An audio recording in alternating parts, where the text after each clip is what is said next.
할렐루야. 주 예수님 은혜 안에서 평안하셨습니까? 계속해서 주 예수님 재림 징조에 대한 65번째 말씀을 지난번에 드리다가 말았는데요. 무천년설과 전천년설, 천년왕국의 축복에 대한 문제를 말씀을 드리면서 이번에는 이제 왕 노릇에 대한 문제입니다. 천년왕국에서요. 자, 먼저 본문 말씀을 보겠습니다. 요한계시록 20장 6절입니다. 이 첫째 부활에 참여하는 자들은 복이 있고 거룩하도다. 둘째 사망이 그들을 다스리는 권세가 없고 도리어 그들이 하나님과 그리스도의 제사장이 되어 천년 동안 그리스도와 더불어 왕 노릇하리라. 자, 천년 왕국에 들어가서 왕 노릇에 대한 그 문제를 무천년설은 이렇게 주장을 하는데요. 자, 무천년설의 주장을 보면요. 첫째 부활에 참여한 성도들의 왕 노릇을 신약시대 전체의 기간에 걸쳐서 영적인 왕 노릇하는 기간으로 무천년설에서는 그렇게 보고 있습니다. 자, 이것에 대해서 핸드릭스는 이렇게 주장을 하는데요. 왕 노릇한다는 것은 그리스도와 함께 심판한다는 것이다. 하늘에 있는 구속받은 영혼들이 그의 공의로운 심판 때문에 그리스도를 찬양한다 라고 주장을 했습니다. 자, 그런데 무천년설의 왕 노릇의 이 문제에 대한 반론이 있습니다. 자, 하나님의 그리스도의 제사장이 되어서 1000년 동안 왕 노릇하리라 라는 이 말씀은요, 상징이 아니라 실제 이루어질 일입니다. 에덴 동산에서 아담과 하와가 하나님의 동산을 다스리며 지켜야 했던 그 본분을 망각하고요, 사탄의 유혹을 받아서 범죄함으로 에덴 동산이 신라곤이 된 것을 마지막 아담으로 오신 주 예수님 그리스도로 말미암아 회복시켜 주는 것이 천년 왕국의 목적이라고 봅니다. 그래서 첫사람 아담은 다스려라 라고 창세기 1장 28절에 그렇게 말씀을 하셨는데 그런데 뱀의 유혹을 받아서 실패했습니다. 그런데 마지막 아담 안에서 왕노릇함으로 마지막 아담으로 오신 예수님이 십자가의 죽음과 부활을 통해서요, 회복을 했는데 천년 왕국에서 회복되는 것은 실제적이라는 사실입니다. 그리고 천년 왕국의 목적이 바로 이건데 반드시 필요하다는 사실입니다. 자, 신약성경 마태복음 19장 28절을 보겠습니다. 예수님께서 이르시되 내가 진실로 너희에게 이르노니 세상이 새롭게 되어 인자가 자기 영광의 보좌에 앉을 때에 나를 따르는 너희도 12 보좌에 앉아 이스라엘 12 지파를 심판하리라. 자, 예수님께서는요, 제자들에게 예수님 재림하실 때 예수님 자기 영광의 보좌에, 그러니까 왕노릇 하게 되는 그 보좌에 앉게 된다고 했는데요. 그렇기 때문에 반드시 그대로 이루어져야 합니다. 자, 천년 왕국 그 축복에 대한 문제, 전천년설과 무천년설에 비교하면서 지금 말씀을 드리고 있는데요. 여섯 번째로는 요한계시록 19장과 요한계시록 20장의 연결에 대한 문제입니다. 그 문제를 좀 살펴보고자 하는데요. 요한계시록 19장 11절입니다. 또 내가 하늘이 열린 것을 보니 보라 백마와 그것을 탄 자가 있으니 그 이름은 충신과 진실이라. 그가 공의로 심판하며 싸우더라. 또 요한계시록 20장 5절에서 6절인데요. 그 나머지 죽은 자들은 그 천년이 차기까지 살지 못하더라. 이는 첫째 부활이라. 이 첫째 부활에 참여하는 자들은 복이 있고 거룩하도다. 둘째 사망이 그들을 다스리는 권세가 없고 도리어 그들이 하나님과 그리스도의 제사장이 되어 천년 동안 그리스도와 더불어 왕노릇하리라. 자, 여기에 이렇게 요한계 19장과 20장의 연결 문제입니다. 먼저 무천년설은 주장을 보겠습니다. 무천년설에서 천년왕국을 신약시대에 영적인 것으로 주장하는 이유는요. 자, 요한계시록 19장은 분명히 주 예수님의 재림을 말씀하시지만, 자, 요한계시록 20장은 새로운 그런 장면으로서 예수님 초림으로 돌아가야 하는 것으로 보기 때문입니다. 이에 대해서 핸드릭스는 이렇게 주장을 하는데요.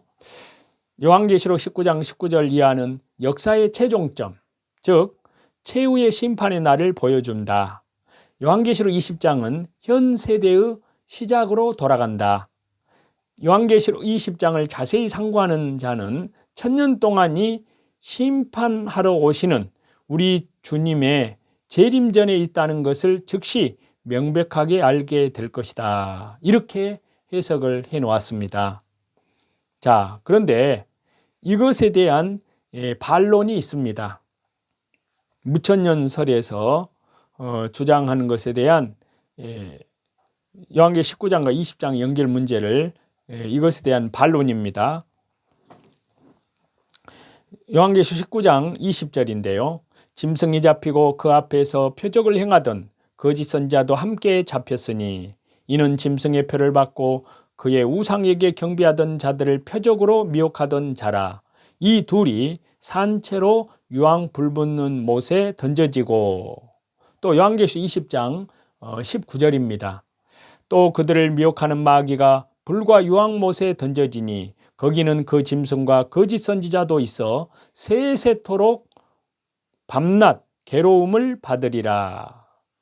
자, 예수님이 이 재림 때를 기록한 말씀이 요한계시록 19장입니다.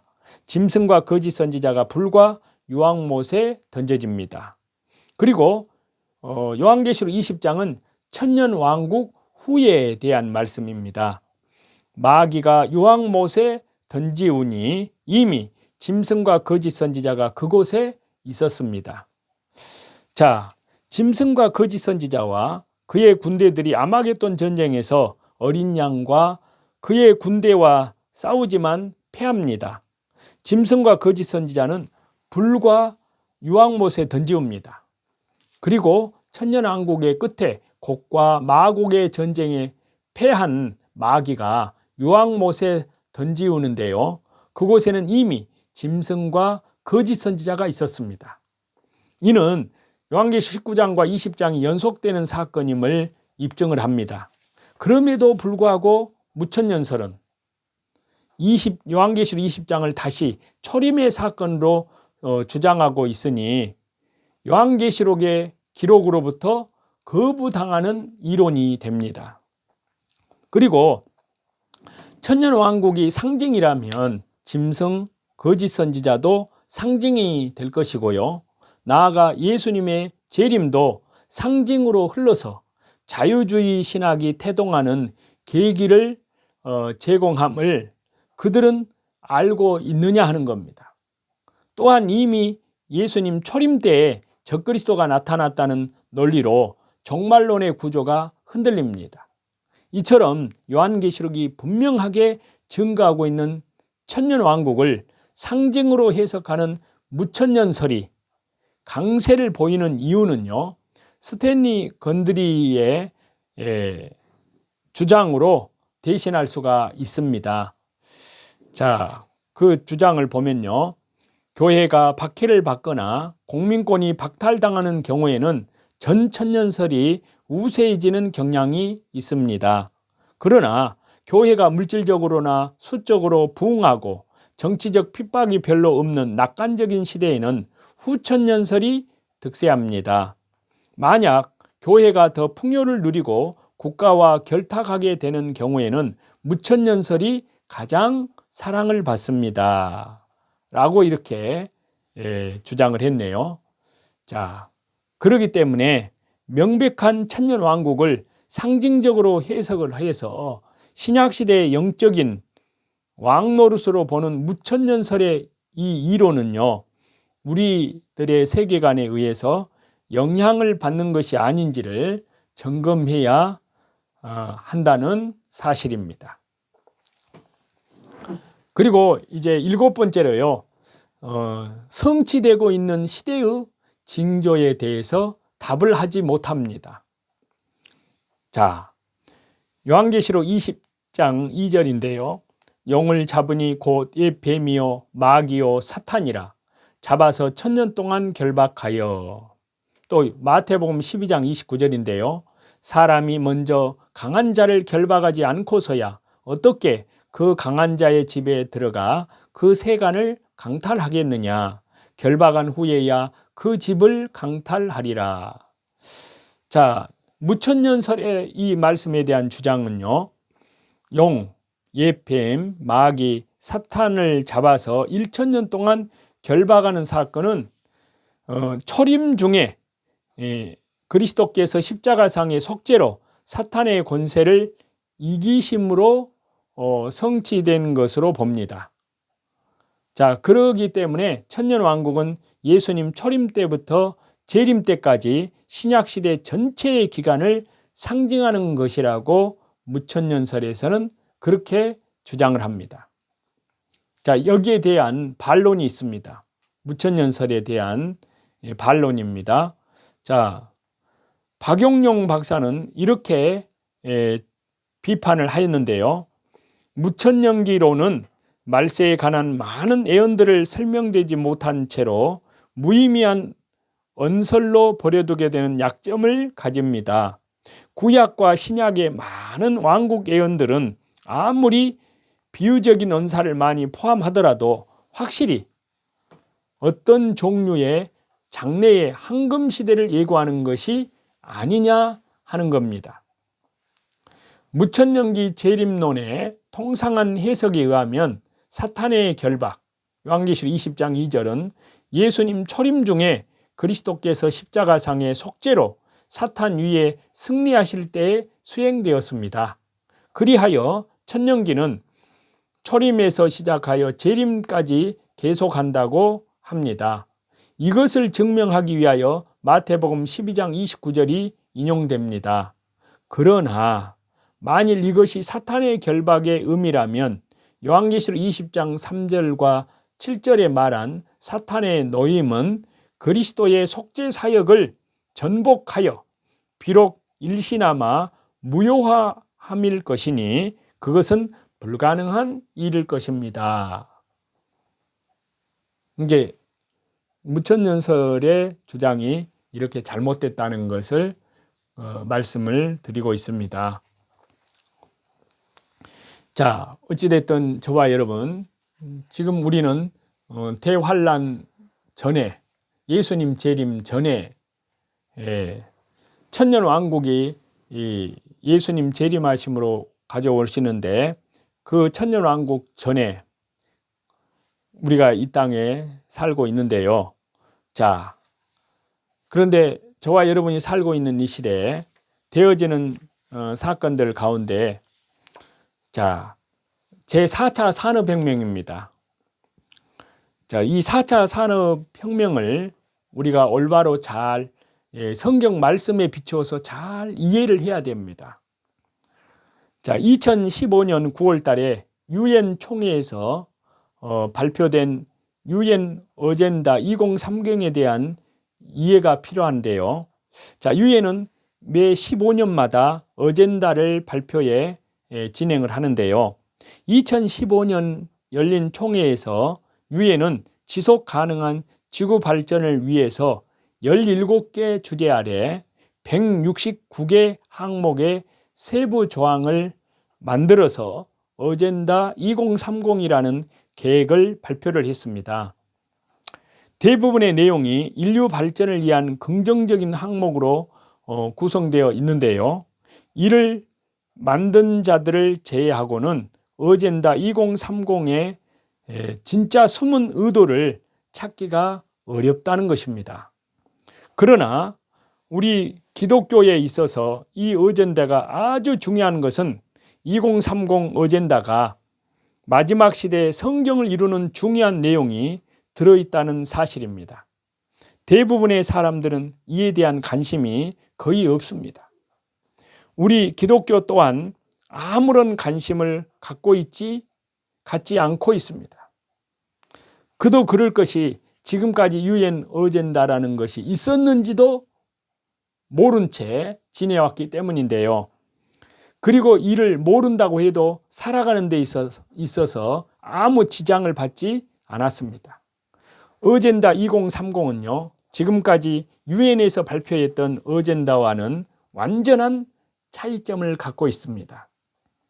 앞선 대부분의 어젠다는요, 지구 위기라는 전제를 두지 않고 만들어졌지만요, 어젠다 2030은 지구 위기에 대한 전제하에 이 위기를 극복하고 지속 가능한 지구를 만들기 위한 각국의 긴밀한 협조와 공동 대응 등에 초점이 많이 맞추어져 있기 때문인데요. 유엔은 2030 어젠다를 만들 때 환경 파괴, 지구 온난화, 기후 변화 등의 미래를 예측을 해서요, 현 상태로 지구가 가게 되면 인류는 멸종 위기에 처할 수 있음을 발견하고요, 지속적으로 경고한 지구 위기에 대한 세부 계획을 어젠다 2030이란 그런 제목 하에 이를 계획하고 만들어서 인류의 멸종을 막고 지속 가능한 지구 발전을 위한 세부 계획안을 만든 것이 유엔 어젠다 2030입니다. 어젠다 2030의 계획안에 있어서 겉으로만 보면은 미래 인류는 유토피아와 같은 그런 세상에서 살 것 같은 착각을 줄 정도로요, 그 안내는 성공적입니다. 어젠다 2030의 내용은요, 인터넷이나 유엔 홈페이지에 들어가 보면 쉽게 찾을 수가 있는데요. 자, 우리들의 생각이지만요, 유엔은 이 어젠다 실현을 위해서 3가지의 중요한 의제를 발표해서 적극 추진하고 있습니다. 이 의제들 모두가 어젠다 2030의 실현에 초점을 맞추고 있는데요. 그렇기 때문에 우리들의 생각이 전혀 잘못된 것만은 아니라는 겁니다. 아주 합리적인 추론이라는 사실입니다.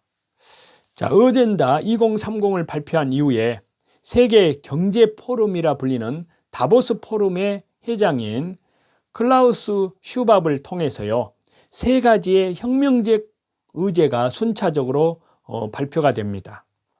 2016년 1월 달에 다보스 포럼을 통해서 발표된 제4차 산업혁명, 그해 5월에 발표된 아이디 2020 프로젝트, 그리고 코로나 사태가 한창이던 2021년 발표된 더 그레이트 리셋입니다. 이 모두가 한 사람의 입을 통해서 나왔는데요. 이는 다보스 포럼의 회장인 클라우스 슈밥이 유엔 어젠다 2030의 대변인 격이 됨을 우리가 알 수 있습니다. 세계 경제인 협회인 다보스 포럼, 거기에 그 중심에 있음은 누구라도 짐작할 수 있는 그러한 내용입니다. 자, 다보스 포럼이라고도 불리는 세계 경제 포럼, 이것은요, 1971년 유럽의 경제인들이 서로 안면을 익히고 우위를 다지기 위해서 만든 비영리 재단인데요, 최초의 스위스 다보스에서 연차 총회가 개최됨을 계기로 다보스 포럼으로 더 잘 알려져 있습니다. 1971년에 클라우스 슈밥 교수에 의해서 창설되었는데요, 비영리 재단 형태로 운영되면서 운영 자금은 참석자들의 회비와 각종 후원금으로 운영이 됩니다. 처음에는 유럽 기업 경영자들이 참석하는 유럽 경영 포럼으로 출발을 했고요, 1973년 이후에 참석 대상을 전 세계로 확대한 데 이어서요, 1974년에는 정치 지도자를 처음으로 초청하게 되면서 정치적 성격도 갖게 되었습니다. 1976년도에 회원 기준을 세계 1000개 선도 기업으로 하는 회원 제도를 도입을 했고요. 그리고 1987년에 명칭을 세계 경제 포럼, 그러니까 WEF 월드 이코노믹 포럼으로 변경을 했습니다. 현재 이 WEF 다보스 포럼 경제인 세계 경제 포럼은요, 초청된 인사들에게만 참석을 허용하고 참석자들은 적지 않은 참석비를 내야 하는 이러한 배타적인 모임의 성격을 갖고 있는데요. 경제적 현안에서 변모해 경제 외에 정치, 사회, 문화, 더 나아가 국방의 문제, 이러한 것에 대한 포괄적인 처방과 대안을 제시하는 자리로 바뀌었습니다. 개별 국가 정책에 영향을 미치는 국제회의의 성격이 강해졌다는 사실입니다. 이 회의를 주도하는 클라우스 슈밥 회장은요, 영구 회장으로 자칭 키신저의 사랑하는 애제자라고 하고요, 키신저의 조언을 많이 듣는 것으로 알려져 있습니다. 유엔 어전다 2030의 실천적인 의제, 제4차 산업혁명, ID 2020 프로젝트, 더 그레이트 리셋, 이러한 것들이 모두 다보스의 수장인 클라우스 슈밥의 입을 통해서 나온 것입니다. 이상하다시피 전 세계가 이 의제를 따르고 있습니다. 이를 완성하기 위해서 세계 정상들이 분주히 움직인다는 것은 상당히 놀라운 일입니다. 이는 클라우스 슈밥과 더불어 이면에서 세계를 움직일 수 있는 영향력을 행사하는 그 어떤 조직이 있음을 짐작해 하는 대목입니다. 그래서 여러분, 저와 여러분이 살고 있는 이 시대는 성경 말씀, 특히 요한계시록에 되어지는 사건들이 착착 이루어지고 있는 그런 시대입니다. 그만큼 주 예수님의 재림도 가까이 왔다는 것을 저와 여러분은, 깨어있는 그리스도인들은 직감합니다. 이걸 알고 이제 더욱 성경에 있는 말씀대로, 베드로전서에 있는 말씀대로 만물의 마지막이 가까이 왔으니 너희는 더욱 정신을 차리고 더욱 무엇보다도 열심으로 사랑할지니 무엇보다도 정신을 차리고 깨어 근신하여 기도하라 했습니다. 그래서 오늘 또 말씀과 기도와 또 기도와 말씀, 나를 부인하고 자기 십자가를 지고 믿음의 주에 온전케 하시는 주님만을 바라보고 지극히 거룩한 믿음 위에 자기를 건축해 나아가고, 그리고 그리스도의 순결한 신부들로 그 믿음의 정절을 지켜 나아가야 됩니다. 종교다원주의와 타협하지 말고 싸워야 되고, 그리고 짐승의 표 앞으로 다가오는데요, 이걸 절대 받지 말아야 됩니다. 참으로 거듭난 그리스도인들은 짐승의 표를 절대로 받지 않습니다. 하나님의 은혜 가운데에서 이러한 성경의 말씀이 그대로 되고 있습니다. 이러한 것을 알고 우리 주 예수 그리스도의 재림을 향하여서 그리스도의 신실한 믿음의 신실한 성도들이 다 되시는 저와 여러분이 되기를 우리 주 예수 그리스도 이름으로 간절히 축원합니다. 찬송 드리시겠습니다.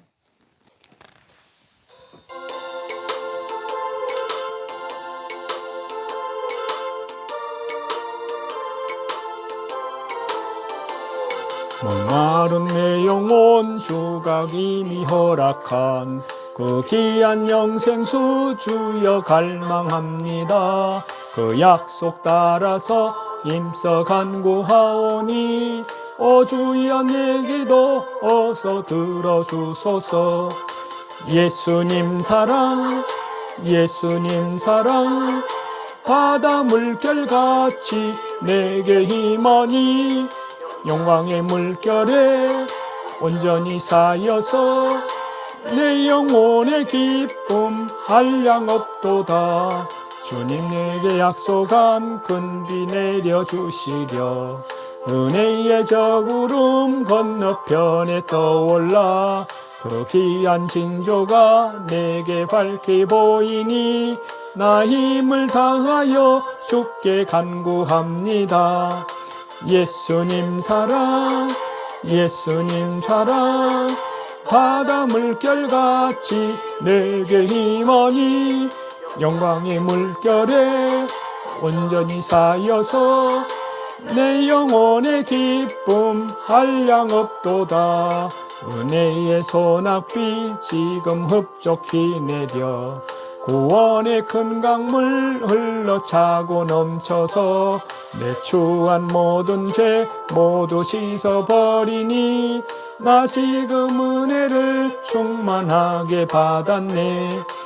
예수님 사랑, 예수님 사랑, 바다 물결같이 내게 임하니 영광의 물결에 온전히 쌓여서 내 영혼의 기쁨 한량없도다. 그 차고 넘치는 주의 은혜의 물결 힘차게 밀려와 내게 만족합니다. 오 할렐루야로 주님 찬송하오니 내 맘의 기쁨이 충상 충만함이라. 예수님 사랑, 예수님 사랑, 바다 물결같이 내게 임하니 영광의 물결에 온전히 쌓여서 내 영혼의 기쁨 한량없도다. 모든 존귀와 영광과 감사와 찬양을 우리 성삼위 하나님께만 돌립니다. 감사합니다.